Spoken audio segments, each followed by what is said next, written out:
असा निवांत झोपलाय.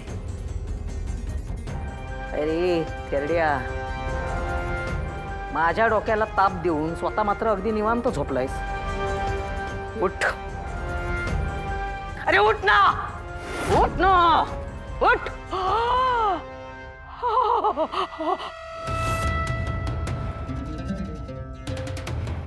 तुला मारायला नाही आले रे मी. खरंच तू जागा आहेस की झोपलायस हे बघायला आले. मला सांग, तू देवळात खुर्चीवरनं कसा काय पडलास? तिकडे तर मी नव्हते. तू स्वतःहून पडलास की तुला कोणी पाडवलं? म्हणजे तुझा कोणी दुसरा शत्रू तयार झालाय की काय? बोल, अरे बोल ना, बोल ना. खूप बोलायचं असतं ना तुला. बोल बोल बोल बोल, खूप बोलायचं असतं ना तुला. आता माझ्याशी बोल, माझ्याशी बोल, माझ्याशी बोल. नाही नाही, सगळ्या जगाला ओरडून सांगायचं असतं ना. ही कामिनीचे, हिच्यामुळे माझी अशी अवस्था झालीये. हिनेच माझ्या सुनेचा खून केलेला आहे, हिनेच माझ्या नातीला मारून टाकलंय. बोलायचं आहे ना, बोल.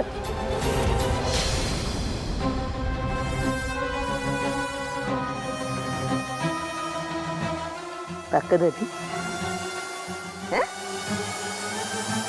दमत नाहीस तू. मीच दमते.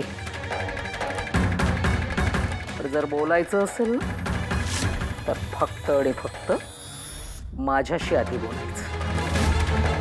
त्या म्हातारीशी किंवा राजनशी जर बोलायला गेलास ना, तर तुझ्या आधी त्यांचाच मुर्दा पडेन मी.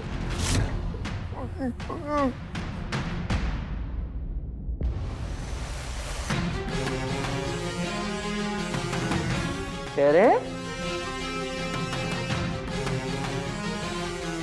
तू काय खोट नाटक वगैरे तर करत नाहीयेस ना?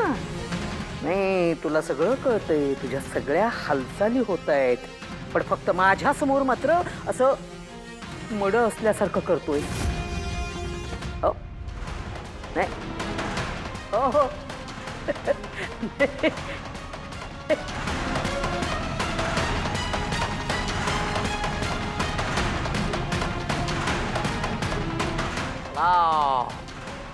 शक्तिमान शक्तिमान, शक्ती दाखवा, शक्ती दाखवा, शक्ती दाखवा. हुश.